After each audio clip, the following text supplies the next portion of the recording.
Hello दोस्तों, आज मैं एक बहुत ही शानदार मूवी को एक्सप्लेन करने वाला हूं जिसका नाम है वेडलॉक, रिलीज्ड इन ईयर 1991।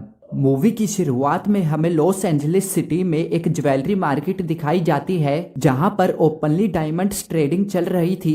फिर हमें 3 लोगों को क्लीनिंग स्टाफ की ड्रेस में दिखाया जाता है और दिखाते हैं कि उन्होंने वहां से एक डायमंड नेकलेस चुरा लिया है। फिर वो ऊपर उस फ्लोर पर जाते हैं जहां पर सारे डायमंड्स और नेकलेसेस एक सुरक्षित लॉकर में रखे जाते हैं। वहां पर बैठे हुए गार्ड्स उन्हें कहते हैं कि तुम गलत फ्लोर पर आ गए हो, लेकिन तभी सैम उन पर अटैक कर देता है और उन्हें नीचे गिरा देता है। नोएल एक इलेक्ट्रिक गन से दूसरे गार्ड्स को शूट करती है। सभी गार्ड्स को मारने के बाद तीनों अंदर जाते हैं और सैम लॉकर के दरवाजे में छेद करना शुरू कर देता है। फ्रैंक वहां पर सिक्योरिटी अलार्म को बंद करने की कोशिश करता है, लेकिन उससे पहले ही सैम लॉकर का दरवाजा खोल देता है, जिसकी वजह से सिक्योरिटी अलार्म चालू हो जाता है। इसके बाद भी तीनों अंदर जाते हैं और सारे डायमंड्स निकाल लेते हैं, लेकिन इससे पहले कि वो बिल्डिंग से बाहर निकले पुलिस वहां पर पहुंच जाती है। वो तीनों पूरा प्लान बनाकर आए थे, इसलिए पुलिस के आने से पहले उन्होंने सेम टू सेम पुलिस जैसी ही ड्रेस पहन ली। पुलिस वहां पर आती है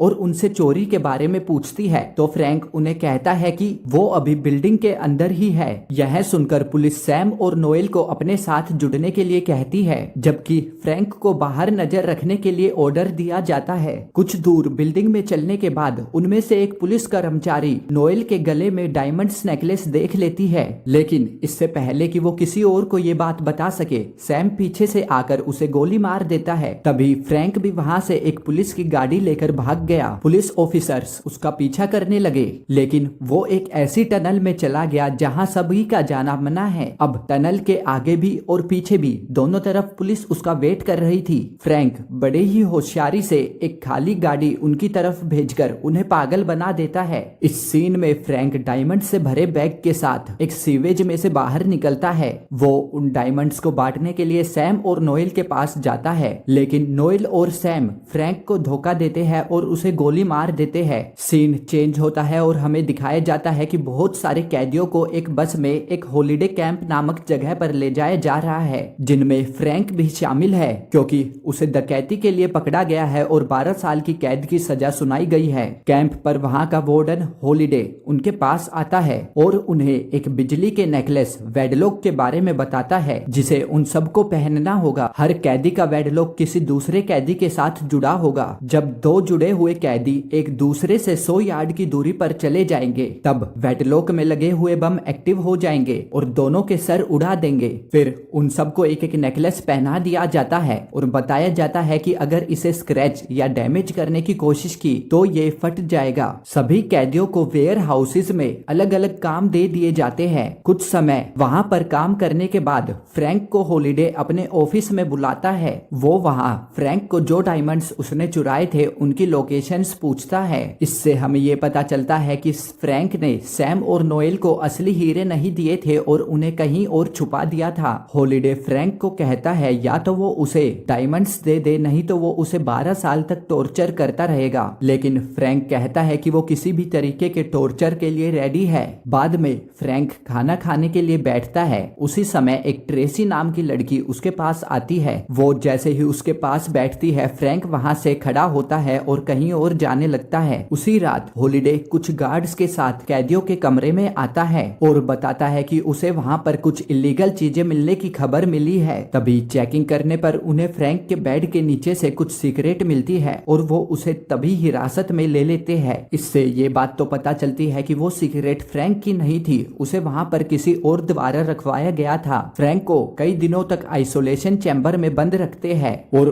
हॉलिडे उससे पूछता है कि क्या वह हीरो के बारे में बताने के लिए तैयार है। फ्रैंक हर बार मना कर देता है, जिसकी वजह से हॉलिडे उसे टॉर्चर करता रहता है। कुछ दिनों तक फ्रैंक के ना बताने पर हॉलिडे उसे चैम्बर से बाहर निकालता है और उसे और भी ज्यादा खतरनाक तरीकों से टॉर्चर करना शुरू कर देता है। अगला सीन कैदियों के लिए जन्नत की तरह था, क्योंकि इसमें कुछ समय के लिए दोनों मेल और फीमेल कैदी एक साथ मिल सकते थे और उन्हें उनकी उनके प्राइवेट कमरे में जाने के लिए भी अनुमति है। इसी बीच ट्रेसी फ्रैंक के पास आती है और उसे एक रूम में चलने के लिए कहती है। वो वहाँ फ्रैंक को कहती है कि मैं यहाँ से भागने का प्लान बना रही हूँ और इसमें मुझे तुम्हारी हेल्प चाहिए क्योंकि हम दोनों वेडलॉक पार्टनर्स हैं और एक दूसरे के बिना यहाँ से बाहर नहीं जा सकते। लेकिन फ्रैंक इस पर मना कर देता है और वहाँ से चला जाता है। उनकी ये सभी बातें हॉलिडे अपने ऑफिस से सुन रहा था। अगले दिन फ्रैंक जब वेयर हाउस में काम कर रहा था तो ट्रेसी उसके पास आती है और उसे फिर से वहाँ से भागने के लिए मनाती है। लेकिन एमरल्ड उन्हें वहाँ देख लेता है और फ्रैंक को सुझाव देता है कि वो ट्रेसी से दूर रहे।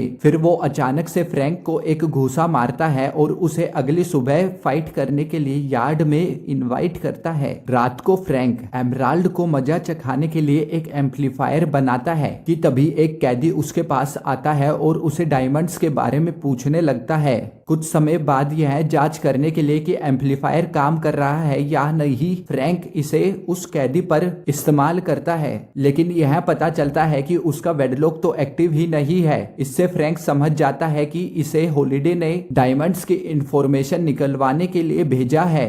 गुस्से में वह उस पर हमला करने की कोशिश करता है लेकिन दूसरे कैदी उन्हें अलग कर देते हैं। अगले दिन फ्रैंक एमरल्ड का सामना करने यार्ड में जाता है लेकिन एक गार्ड तभी उसकी चेकिंग करने लगता है और उसकी जेब से एम्पलीफायर निकाल लेता है। जल्दी ही मैच शुरू होता है और एमरल्ड फ्रैंक को बुरी तरह पीटने लगता है। लड़ाई के बीच में फ्रैंक एक लकड़ी का टुकड़ा उठाता है और उसे एमरल्ड के वेडलॉक में फंसाकर खींच देता है जिससे उसका वेडलॉक एक्टिव हो जाता है और तभी धमाका होता है और उसमें लगा हुआ बम फट जाता है। उसी समय एनरोल्ड के वेडलॉक पार्टनर का वेडलॉक भी बजना शुरू कर देता है और वो भी वहीं पर फट जाता है और दोनों मर जाते हैं।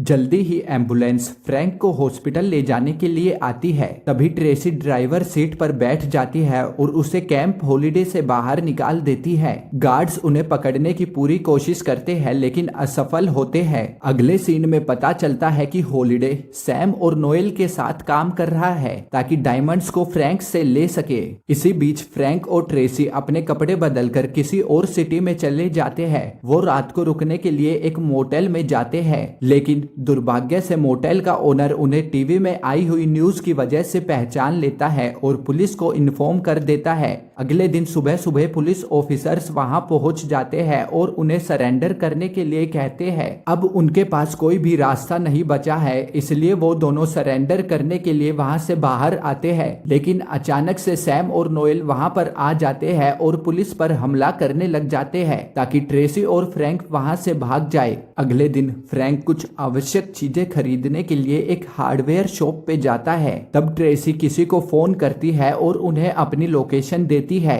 इसे पता चलता है कि ट्रेसी भी हॉलिडे के लिए ही काम कर रही है। हॉलिडे कॉल पर बताता है कि सैम और नोएल उन्हें जल्दी ही मिलेंगे और आगे का प्लान बताएंगे।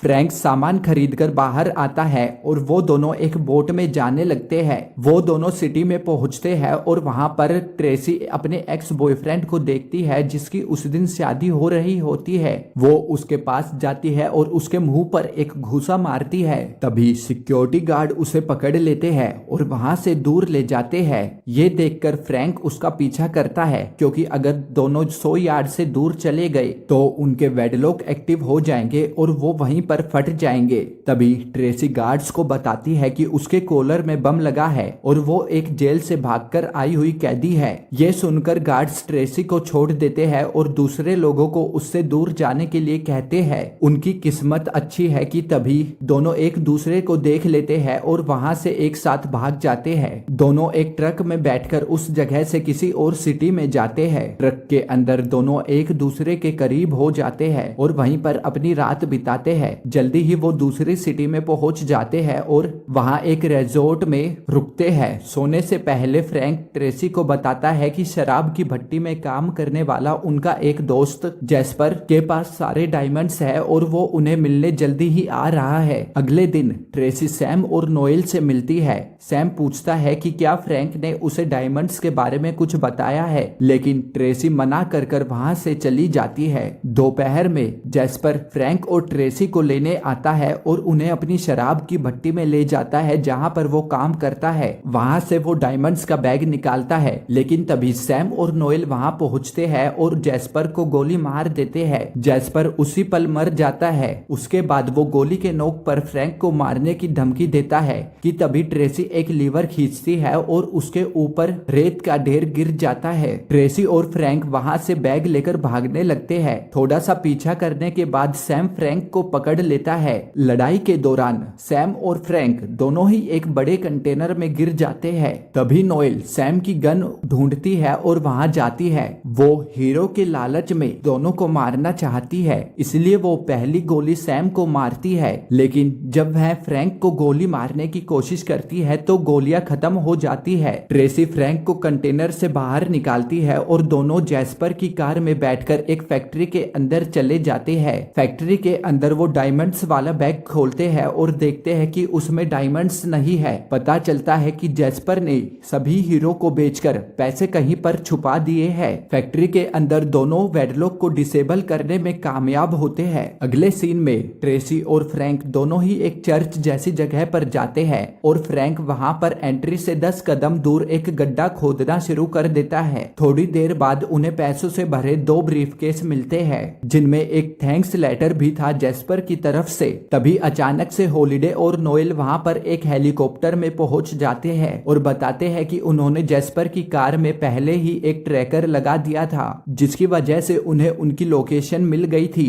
वो बंदूक की नोक पर फ्रैंक और ट्रेसी से पैसे से भरे हुए ब्रीफकेस को ले लेते हैं। उनमें से एक ब्रीफकेस को हॉलिडे उठाता है और दूसरे को नोएल के लिए छोड़ देता है, लेकिन फ्रैंक ने उसे देने से पहले उसमें एक बॉम्ब छोड़ दिया था। इसके बाद हॉलिडे अपना ब्रीफकेस लेकर अपने हेलीकॉप्टर में जाने लगता है, जबकि नोएल वहां पर ट्रेसी और फ्रैंक को मारने के लिए रुक जाती है। तभी फ्रैंक चालाकी से जैस्पर की गाड़ी की चाबी नोएल को दे देता है और पीछे की ओर जाने लगता है। तभी नोएल फ्रैंक और ट्रेसी के डेटोनेटर को दबा देती है, जिसे वो दोनों पहले ही डिसेबल कर चुके हैं। अचानक से हॉलिडे के पास रखे बैग के अंदर वाला बम फट जाता है। उसी वक्त कार की चाबी जो फ्रैंक ने दी थी वह बीप करना शुरू कर देती है और तभी वो भी फट जाती है, जिसकी वजह से वो दोनों मर जाते हैं। मूवी के अंत में फ्रैंक और ट्रेसी एक पैसों से भरे हुए ब्रीफकेस के साथ वहां से एक साथ पैदल जाते हैं